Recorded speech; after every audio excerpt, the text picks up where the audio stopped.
This is the plaintiff, Richard Sidnor. He says he purchased a 2000 Cadillac from the defendant, who he met through a mutual friend, and the lady sold him a car with a bad engine.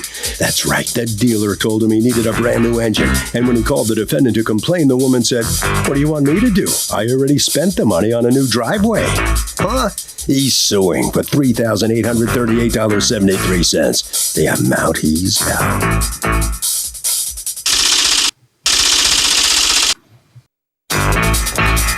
This is the defendant, Barbara Pallas. She says the plaintiff tried to return the car to her 22 days after he purchased it, and who knows what he did to it. She never had any issues with the car while it was in her possession. She's no fool, has been around the block a few times and knows she owes the crazy plaintiff zilch. She's accused of getting catty over a caddy.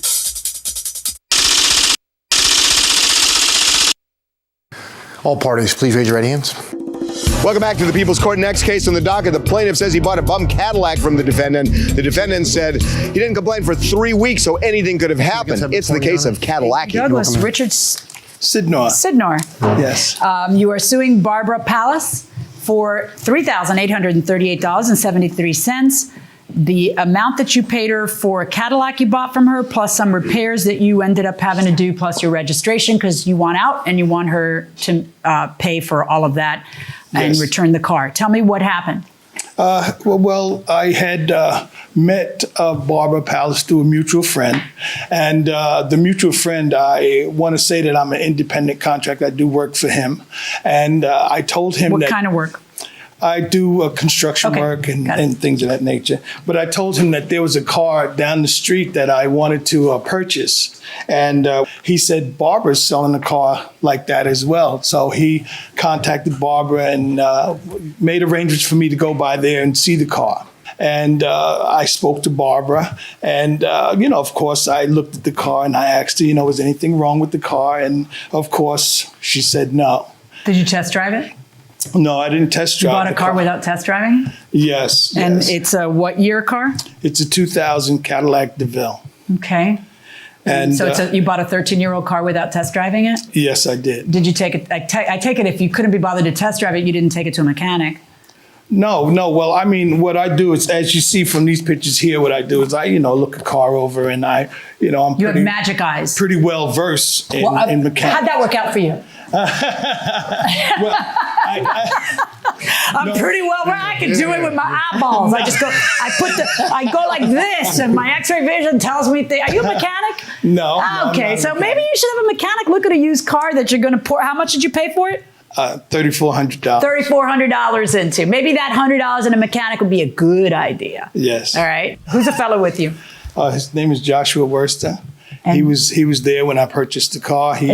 Matter of fact, he registered the car for me. Is he an employee, a friend? He's a friend of mine. Okay, so go on. Well, I just want to say that Bruce, our mutual friend, she incorporated him to be our mediator, and we did the deal over Bruce's house. Right. And once the deal was done, she said, I don't want you to move the car until you put plates on it. So, of course, I had Josh register the car. Why is Josh? Why is that a car? I want a Josh. Like what? Why is Josh because running around? I work all the time. I work all the time, and he wasn't working, and he said, "I'll register the car for you." Okay, so you bought the car, and what went wrong? Because on the 20th, after I bought the car on the 19th, on the 20th, when I put the plates on, I drove the car to work the next day, and it overheated. Okay. And so I took it to the mechanic. That day, he looked and he tried to change the thermostat, and that cost me some money. Okay, and that was on the 20th of what? That was the 21st of August. 21st of August. And Yes. when did you buy the car? On the 19th. Okay, go on. And can I see the paperwork from the sale of the car? I don't have the paperwork. Is there any paperwork for the sale of the car? No. All right, can I see the paperwork from the repair of the car? Yes, ma'am. Did you pay with a check or cash? Cash. Okay. Cash. And did you get a receipt for cash? No. Okay. No, I didn't. But you saw it. You saw the cash with your eyeballs, so it's emblazoned. Okay. Thermostat, $29 plus labor, $135. Did you call her on the 21st? No, I didn't call her on the 21st. So you didn't really see it as something that was her fault or her lie on the 21st. When's the first time you actually call her? I called her after I took it to Cadillac, and they said that I needed a new engine. And that was when? That was on the 9th, I think, of September. Okay, may I see something from Cadillac on the 9th of September? Thank you. I want to say, Your Honor, since she had incorporated Bruce as our mediator, he was the one I called, and I told him, the situation, and he said, Ricky, why don't you take it to Cadillac and let's see what they say. Okay, so what is this piece of pink paper? What is that? That's the paper stating that the engine, to repair the engine, would be $5,000. Oh, so it's an estimate? Yes. All right. Yes, ma'am. And according to the Cadillac folks, your engine runs hot, so replace it. Yes, ma'am. It's internal. Like, you can't, see it from, it's not leaking or anything. So, okay, now let me ask you a question. Was there anything wrong with this car when you sold it to him? No, nothing. My understanding is that you had replaced something in it recently. Radiator. The radiator. Right. And when had you replaced it? June 22nd. Okay. Do you have the paperwork from when you replaced the radiator? Radiator, tomato. So according to you, when's the first time you hear from him saying, I want my money back? September 9th.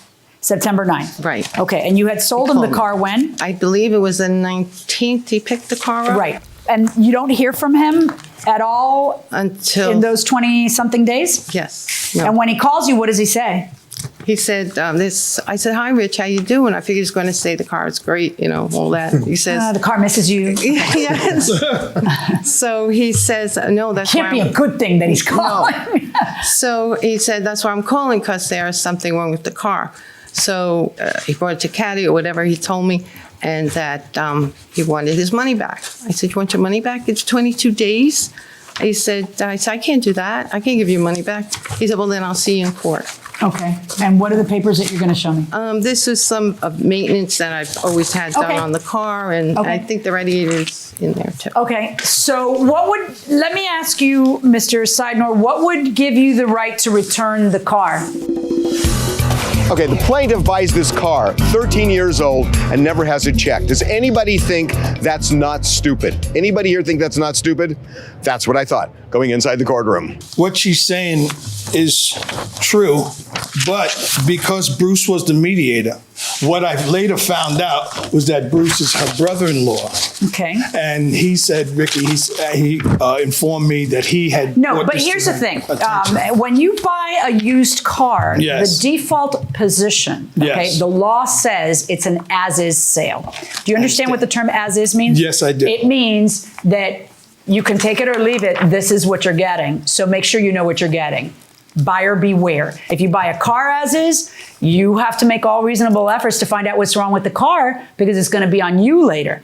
So some people, call them nerds, crazy people, I don't know, might test drive a car. Some people might take it to a mechanic and pay $100 and something before they pour several $1,000s into a used car.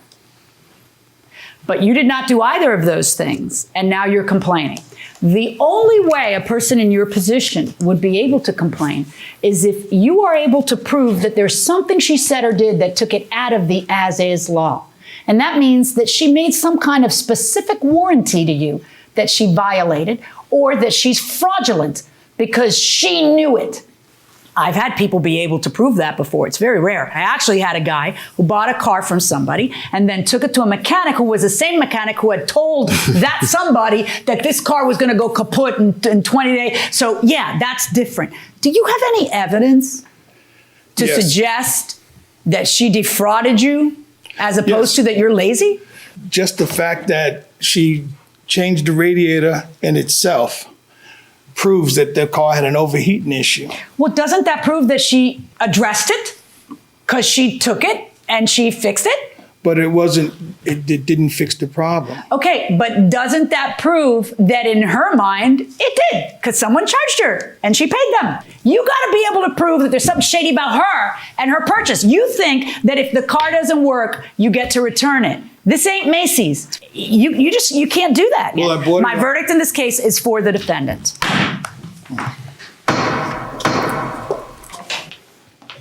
Well, here comes the plaintiff with nothing. Hey. And, well, what are you thinking about this right now? Well, she didn't listen to all of the evidence and stuff, I mean. Yes, she did. Okay, well, if you say she did. She did. She heard you, but what did you learn? It's as is. That part I understand, but that's the only part. The part what I'm trying to say is that if a car overheats, you usually fix the radiator or the thermostat, and then that's what it had, was internal. Is it a good idea to buy a car based on how it looks to you? No. What should you have done? Well, I could have took it to a mechanic, but he would have never assessed the problem right away. Yeah. Okay. All right. Head right down this way. All right. So step in here. Well, obviously you're happy with how this comes out. I know. Here, turn around and. Okay. But put yourself in his shoes. How would you feel? I feel bad for him, but I saw it as is, and he didn't even take it for a ride or have a mechanic. Here's the keys. Yeah. Take it for a drive and see how it is. He said, no, I don't have to. If you were buying an as-is car, you would test drive it? Definitely, I'd take it to a mechanic. Okay. Harvey?